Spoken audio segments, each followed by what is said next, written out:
¿Qué tal? Buenas tardes. Juan Carlos, Héctor, la mesa. Yo, valiéndome de lo que decías, Juan Carlos, de esta metáfora marítima, me gustaría también contextualizar la situación desde el plano nacional. Y hablando de capitanes y de navíos, quería saber tu mirada en particular como hombre del mundo sindical acerca del actual capitán que tiene el navío llamado República Argentina en el contexto internacional y esta suerte de detractores que está teniendo últimamente la figura del Papa Francisco, más que nada desde los medios de comunicación bueno, vinculados con el establishment. Bueno, yo, junto con los compañeros del Consejo Directivo de la CGT y la Mesa de Unidad, hemos elaborado la última declaración que hizo el sindicalismo argentino en el plenario del 5 de agosto, que participó el compañero González, Luis Fuerza de la Patagonia, y donde nosotros hemos hecho una declaración que lleva como título de mal en peor. Yo lamentablemente creo que esto que hemos descrito de alguna manera se replica en la República Argentina. Y se replica porque tenemos nuevo gobierno y viejos problemas. Y porque indudablemente no se comprende en esto de que nosotros no podemos bajo ningún punto de vista sostener el patrón de desarrollo o el patrón económico que veníamos teniendo, pero que menos aún se puede introducir toda una serie de medidas que terminan favoreciendo a los sectores más concentrados de la economía. Nosotros tenemos un reparto de la riqueza absolutamente desigual, hace ya mucho tiempo. Yo soy de los que no creen, estoy firmemente convencido que nosotros no llegamos ni siquiera al 30% de la distribución de la torta nacional, ni siquiera lo tuvimos en los últimos años. Pienso de que el hecho de que hemos emergido de una etapa con 12 millones de pobres no es culpa de este gobierno, pero tampoco es un problema que atravesó únicamente los últimos 10 años, es una pobreza estructural. Nosotros en la década del 70, nuestra pobreza era en un porcentaje ínfimo. Hemos retrocedido en 4 patas hacia el fondo de la historia en cuanto a los índices sociales. Nosotros en el 74 teníamos movilidad social. Cualquier trabajador que perdía su trabajo se cruzaba de vereda, iba a otra fábrica y ahí encontraba trabajo. Y la inflación era apenas de un dígito y teníamos 7.000 millones, menos de 7.000 millones de deuda externa. Y hoy de nuevo estamos endeudándonos.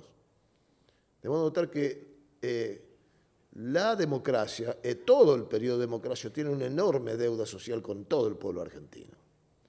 A eso me refiero cuando los capitanes y los hombres que tienen que gobernar la cosa pública no ven los faros, los peligros.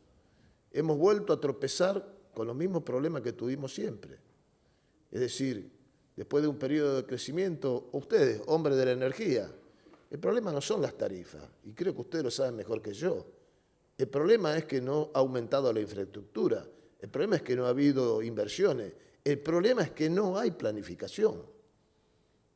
Y el problema, además, es que en el medio de eso aparecen las fantasías.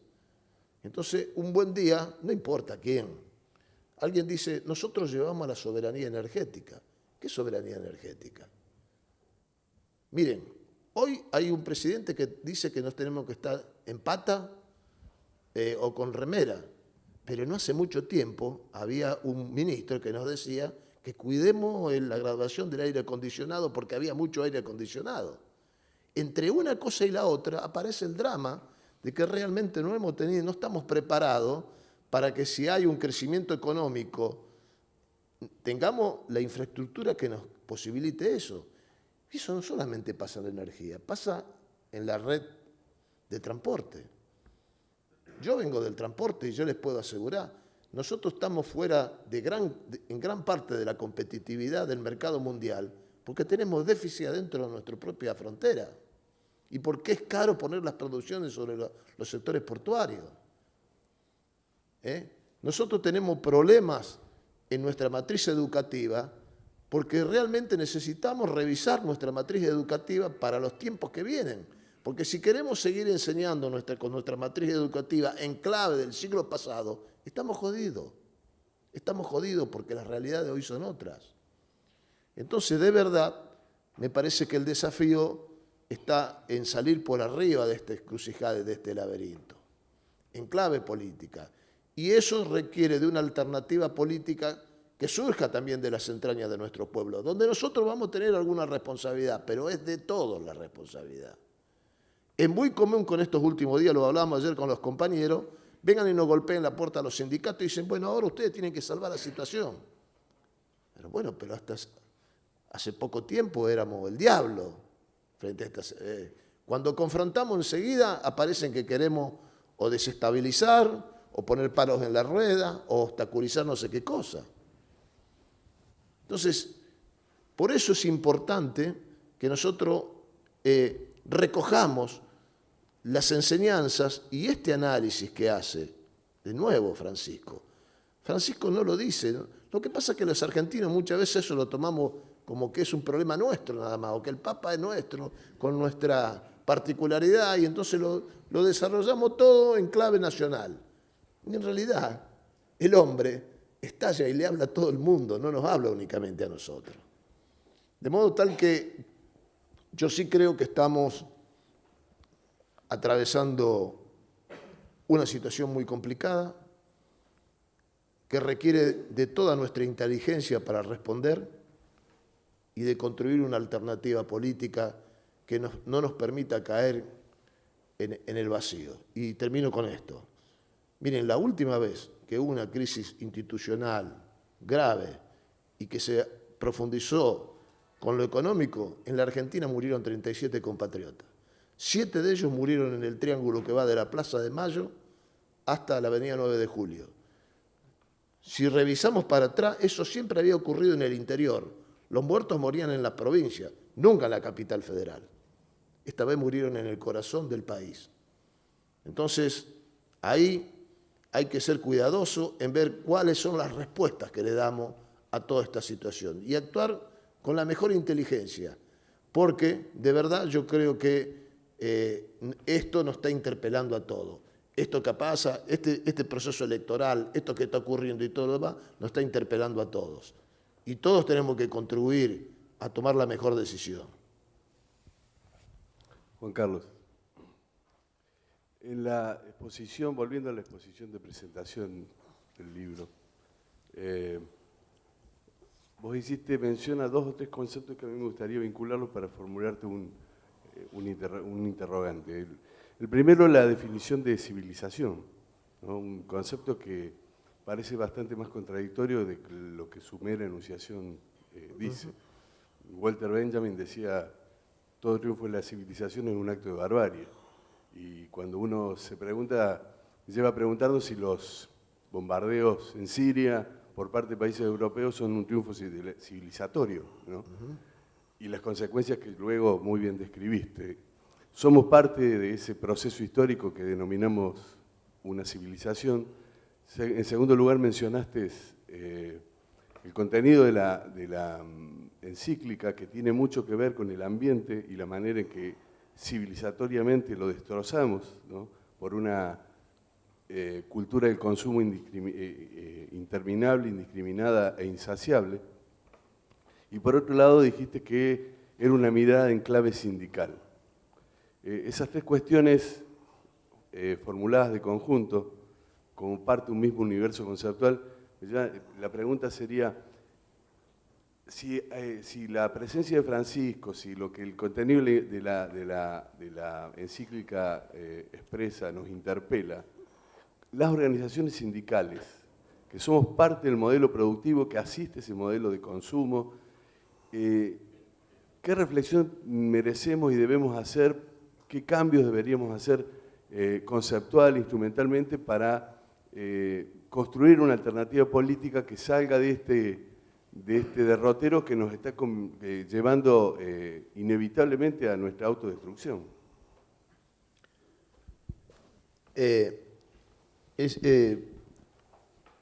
Vos sabés que, por ejemplo, de verdad hay una discusión hoy que atraviesa el debate mundial sobre el modelo de desarrollo y el modelo de consumo.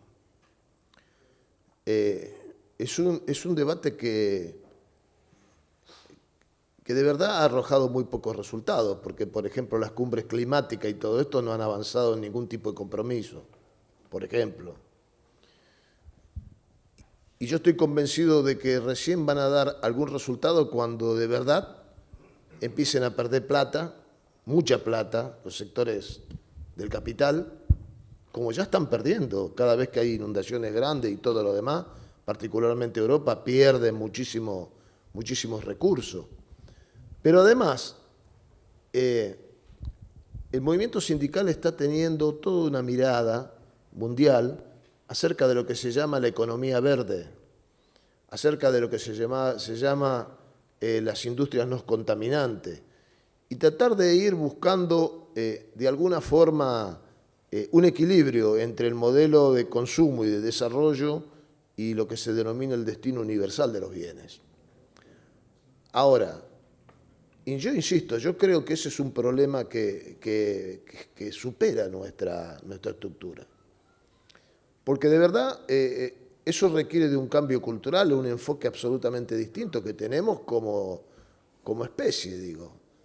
Por eso digo que interpela a cada uno. ¿Cuántos de nosotros, y yo no, escuchen con atención, no estoy emulando a Macri, pero digo, ¿cuántos de nosotros cerramos la canilla? ¿Vos sabés cuál es el consumo de agua potable per cápita en la Argentina de nosotros, los habitantes de este país? 400 litros. Es una barbaridad. Abrimos la canilla, no la cerramos, o cuando el hábito que tenemos es un hábito que no tiene en consideración todo eso. Y estamos desperdiciando recursos que en muchos casos no son renovables. Nuestras industrias, muchas de ellas asentadas sobre ese patrón de consumo. Hay que preguntarse, ¿cuántos de nosotros quisiéramos volver a tener la bicicleta o todo eso? Y es un debate interminable para ver cómo podemos de nuevo poner en balance esta cuestión.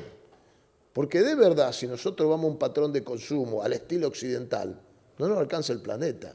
Nos tenemos que vivir todo otro lado, y otro lado no hay. Entonces, me parece que el Papa, cuando ahí habla de la ecología integral y cuando habla de un nuevo patrón de consumo y cuando habla, digamos, de buscar, habla de todas estas cuestiones, inclusive del enfoque que tiene sobre la tecnología. Miren, la OIT dicen que en los próximos 40 años las manufacturas de casi todo el mundo desarrollado, un gran porcentaje, va a ser automatizado o ser por los robots. Imaginen el desplazamiento de mano de obra que va a haber en el mundo desarrollado, no acá. Si eso pasa allá, nosotros no sé cuál será nuestro destino, pero estamos hablando de los alemanes, de Asia. Ayer les comentaba a ustedes, en gran parte de los sanatorios y de los hospitales japoneses, particularmente en Tokio, la recepcionista es un humanoide. No hay más una persona, porque claro, es la mujer que está en la línea de reclamo con todo eso, y eso, a pesar de que hoy es caro en el mercado y que por eso no pueden fabricarlo a escala, requiere nada más de tiempo. Cuando el capital entienda de que de esa manera puede multiplicar sus ganancias, lo va a empezar a expandir por el mundo entero. De modo tal que estamos frente a una encrucijada como civilización. Por eso yo creo que Francisco pone de manifiesto todo esto para decirle, bueno, señores, nosotros tenemos que buscarle la solución a todo esto. Si de verdad la tecnología no tiene frontera, no tiene freno, lo tenemos que hacer y va a haber que buscar a ver cómo armamos otra industria del ocio, a dónde trabaja la gente y cómo vamos a consumir. ¿De qué manera va a consumir el mundo frente a todo esto? Yo ciertamente no tengo toda la respuesta, pero me parece que vos bien lo hacés, es un disparador para que nosotros empecemos a discutir esto. Cierro con esto. De hecho, el movimiento sindical mundial hoy ya, y hay muchos sindicatos en Europa que lo tienen, están formando gente que son los delegados ecológicos. Hay muchos sindicatos globales que tienen delegados ecológicos, que son los compañeros que están yendo para ver cómo hacen la síntesis entre desarrollo y cuidado del medio ambiente. Es una estrategia que está teniendo el sindicalismo a efecto de justamente dar una primera respuesta a este problema. Bueno, Sergio Silva, de la Dirección General de Servicios Públicos.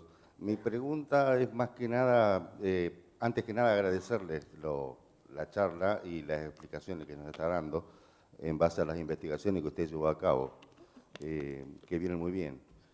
Por otro lado, hacer una consulta más que nada, sobre un cuestionamiento que yo mismo tengo con respecto a la figura del Papa Francisco y un paralelismo que quiero hacer con otra figura argentina de hace un tiempo largo atrás, que supongo que usted debe conocer, que es, que después de esta advertencia que el Papa nos da y nos muestra el camino de lo que tenemos que hacer y cómo tenemos que encarrilarnos para acomodarnos globalmente, porque él lo hace globalmente, y el anterior lo hizo únicamente para Latinoamérica, en Uruguay, Ernesto Guevara, no sé si usted se acordará, en Uruguay advirtiéndonos de lo que sería el Plan Marshall y el sometimiento del imperialismo hacia los países latinoamericanos, que así fue. Y esto es más o menos lo mismo, nada más que más globalizado. La forma de atacar que tiene el imperialismo es otro. Hoy ya no es con guerras en este sector de Latinoamérica, es más que viene económico. La opresión económica que viene con un montón de cosas, ¿no? Como por ejemplo no se explica cómo baja el petróleo cuando el lugar más caro de extracción es Medio Oriente, donde están en guerra y se matan para poder sacarlo. Y así todo baja. Cuando Latinoamérica está creciendo y estaba creciendo en la explotación petrolera, le bajan el costo, haciendo que las empresas estatales de estos países latinoamericanos se entierren y les sea extremadamente caro extraer el petróleo precisamente por eso, porque el trabajador cobra bien, gana bien y se hace muy difícil pagarle cuando las ganancias son tan magras. No sé si me alcancé a explicar en la idea. Sí, sí, por supuesto. Ayer me decía de alguna manera, y esto tiene que ver con esta cuestión, ¿no?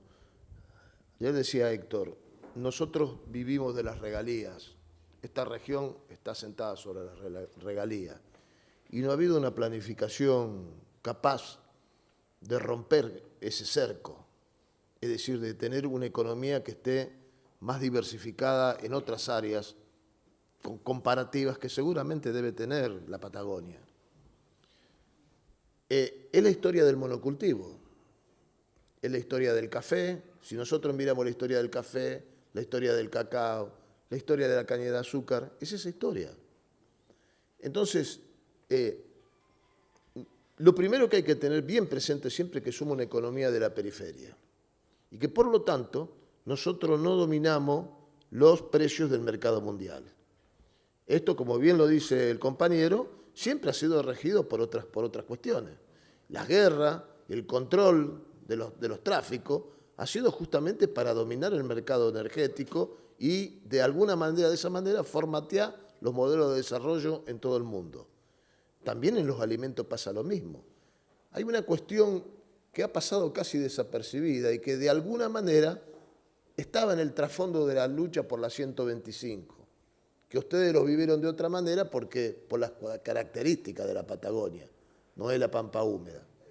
Pero les quiero decir algo, esa especulación que aparece en el petróleo ha aparecido sobre la seguridad alimentaria, por eso que la gente se muere.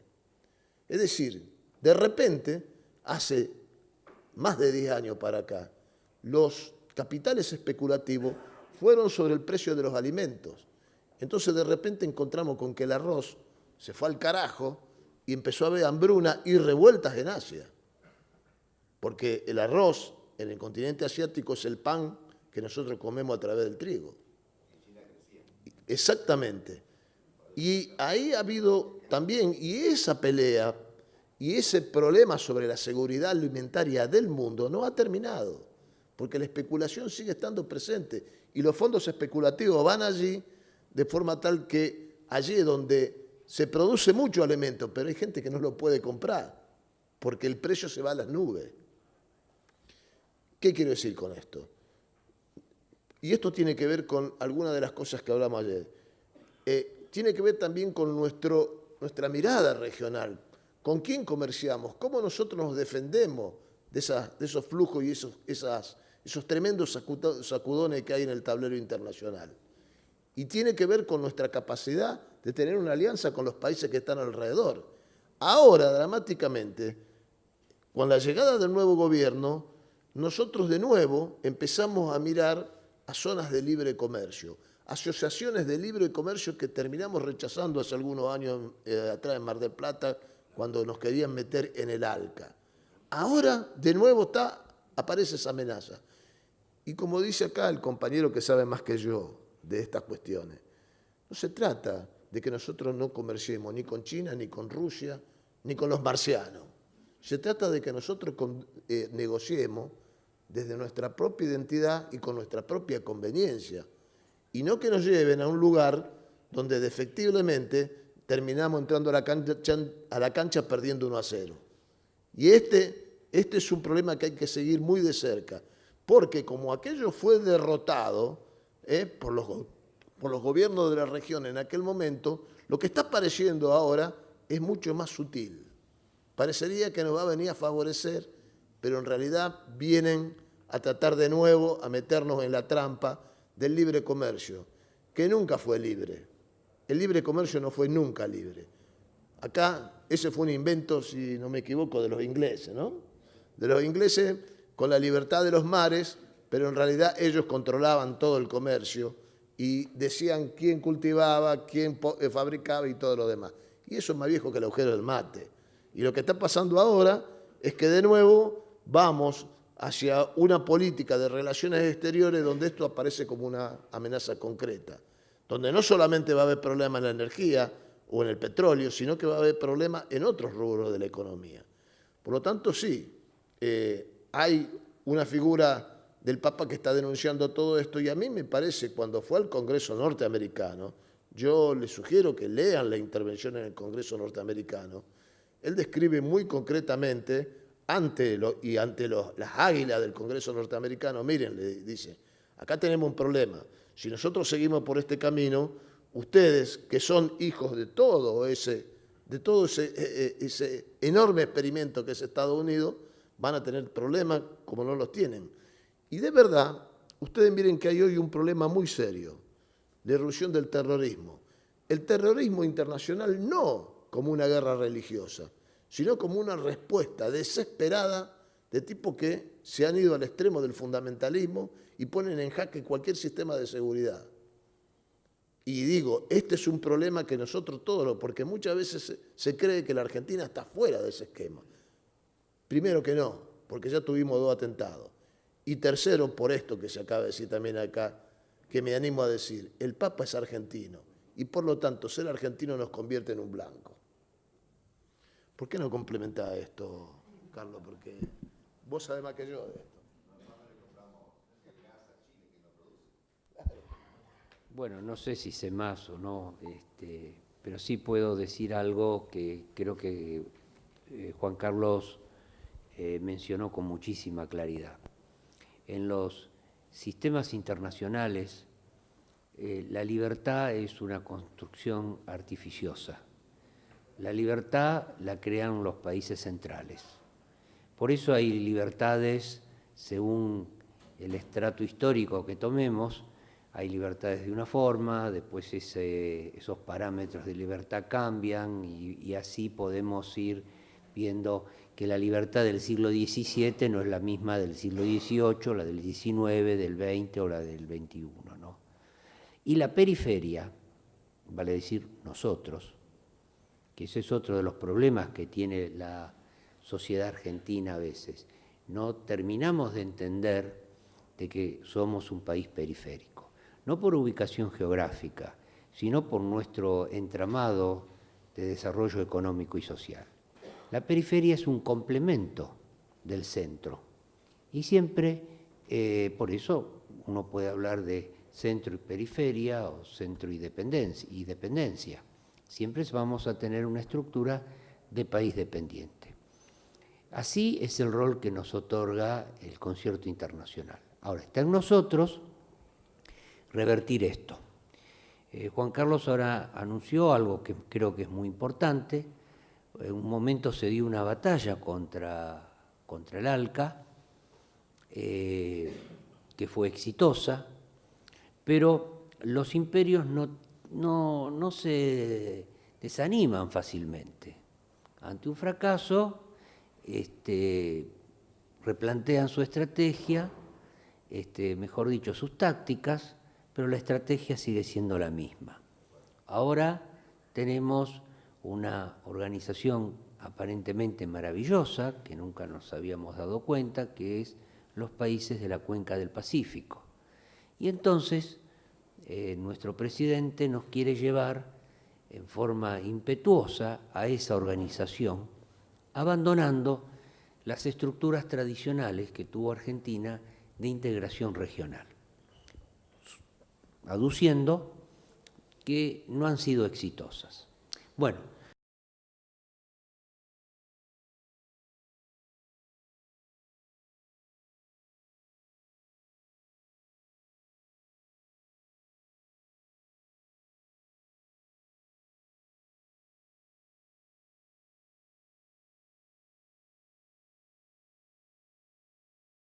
creció 5 veces. Por lo tanto, no se puede decir de que esto es un proyecto fracasado. Bueno, podría ser mejor, sí, todo puede ser mejor, pero las construcciones políticas en el mundo internacional no es un tema relativamente sencillo. Imagínense ustedes que nosotros buscamos una integración con Brasil, pero para eso tenemos que superar por lo menos 180 años de desconfianzas mutuas, en donde la hipótesis de conflicto para Brasil era Argentina y para Argentina era Brasil. Bueno, lo hemos hecho, pero dicen que eso es un fracaso, que lo moderno, lo eficiente, está en las economías del Pacífico. Bueno, las economías del Pacífico sí son eficientes en algunos aspectos. ¿Por qué? Porque en su proyecto nacional, por eso este tema a veces es más complejo que un tema económico. Es generalmente, para entender esto, hay que abordarlo como una compleja construcción histórico-sociológica. En sus proyectos nacionales nunca existió el concepto de la industrialización, a diferencia de lo que ocurrió en Argentina y de lo que ocurre en Brasil. En Brasil esto se comienza a instaurar con el primer gobierno de Vargas, más o menos años 30, en la Argentina también, años 20, años 30, y fue un largo proceso de construcción sociológica en la Argentina, tanto como en Brasil, en la cual nuestro destino de país productor de bienes primarios quería dar un salto cualitativo y entrar en un proceso de industrialización. Bueno, ese fenómeno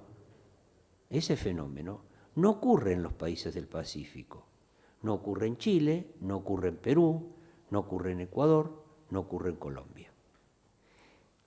No ocurre tampoco en México, economía de gran dimensión, en donde ellos se conforman de tener un proceso de muy baja industrialización, que es la maquila, porque tienen dos temas resueltos.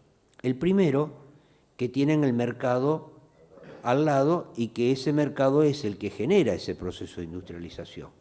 Y el otro problema, que ustedes como trabajadores los deben saber muy bien, es el problema del volumen de empleo. Con ese bajo proceso de industrialización solucionan, aunque sea transitoriamente, un problema estructural de desempleo. Entonces podemos hablar de una industrialización de bajísima intensidad. El resto no lo tiene.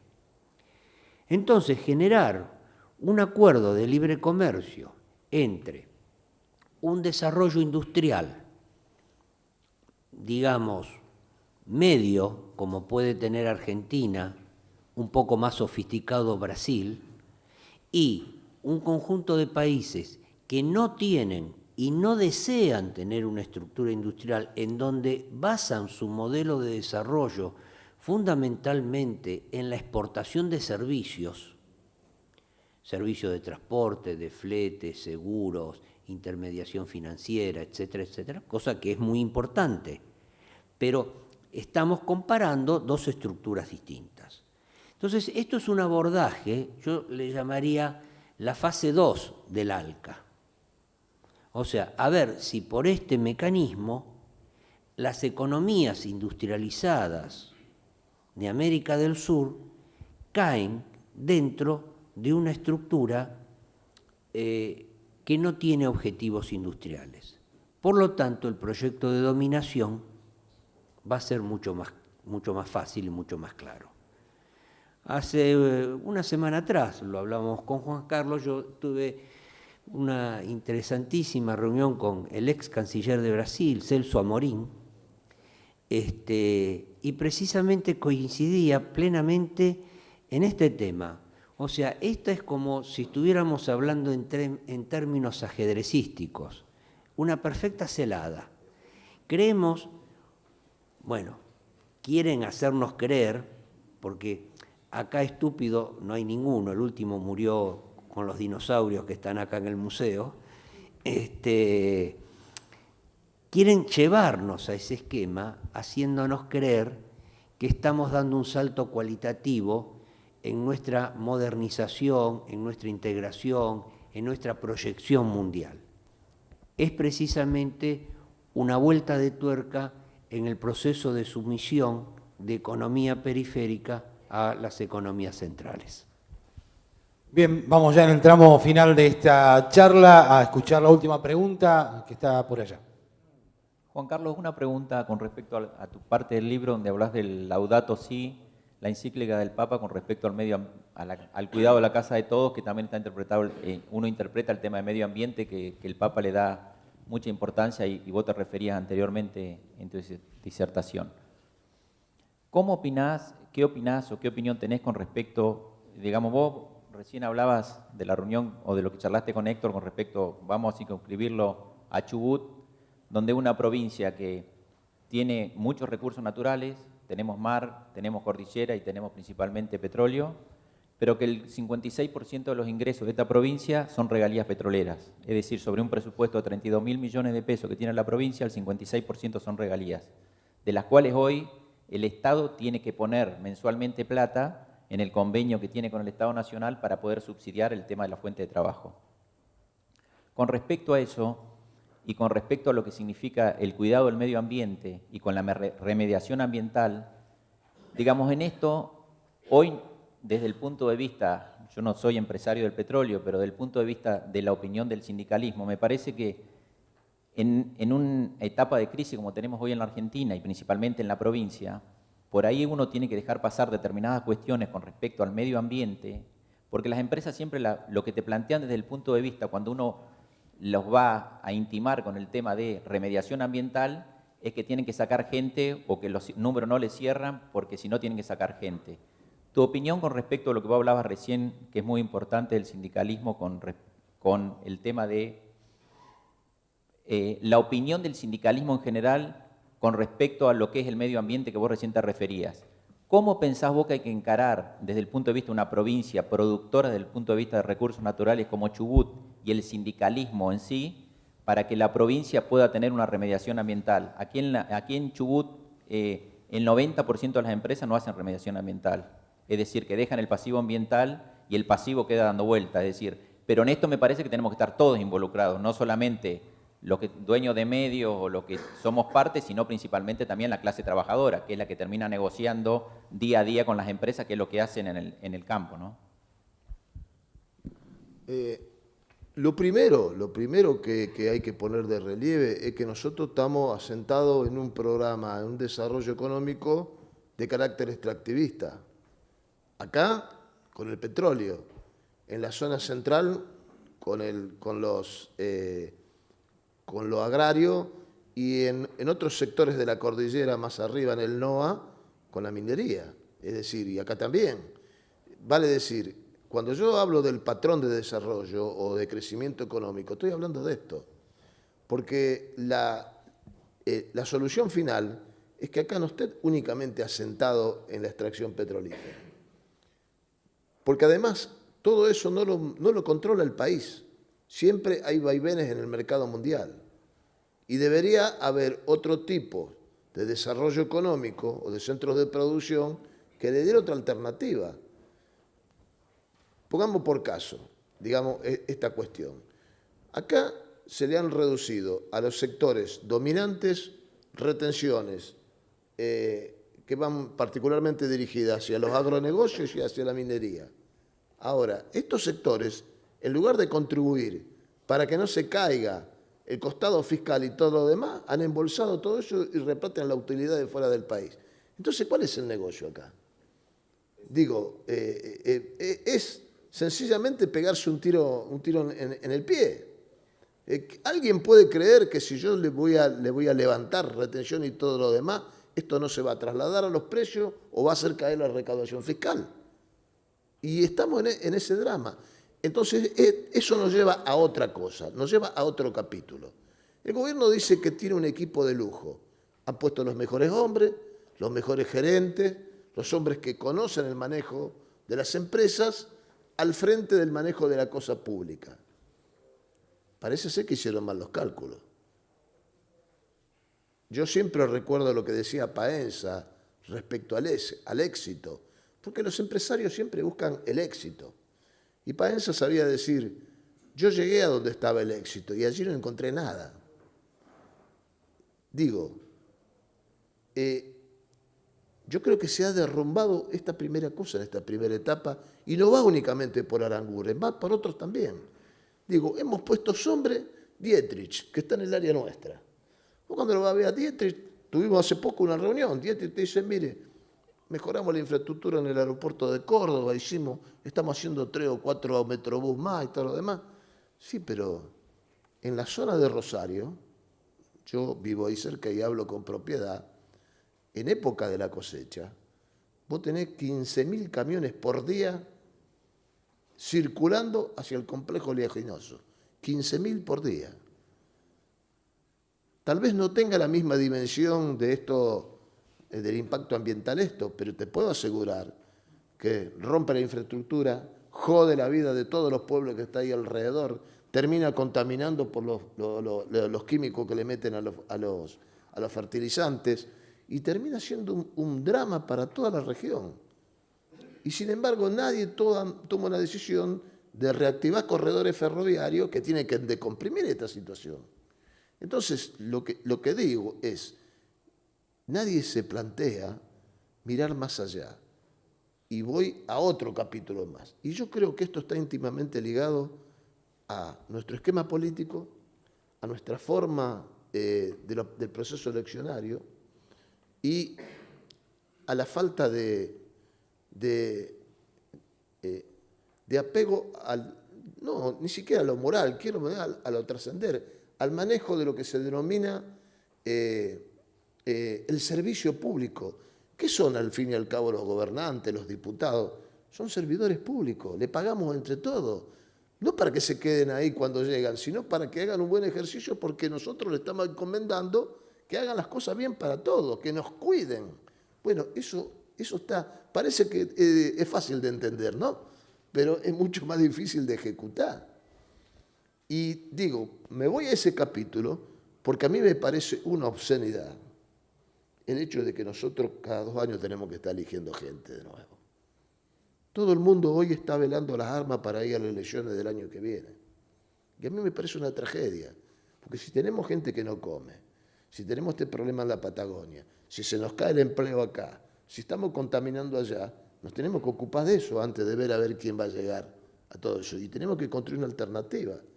Y bueno, estas son todas las cosas que están flotando alrededor del debate público, de las cosas que necesitamos mejorar, corregir, para que las cosas nos vayan mejor a todos. De modo tal que yo creo que Francisco, cuando habla, está hablando de todas estas cuestiones, está poniendo la mira en toda esta cuestión. Digámosle, mirémonos también nosotros mismos adentro y al hecho, miren, por este camino vamos mal. Él dice, estamos en guerra. Digo, claro, vos decías acá, salimos ahí, no hay guerra. Sí hay guerra, hay una guerra social. Se ha desatado una guerra entre los que tienen contra los que no tienen. Esto está muy claro. Por eso que tenemos los niveles de violencia urbana que tenemos hoy en el país, acá y en América Latina. Bien, bueno, de esta manera cerramos entonces la charla. Le pedimos un fuerte aplauso, por favor, para Juan Carlos Schmitt.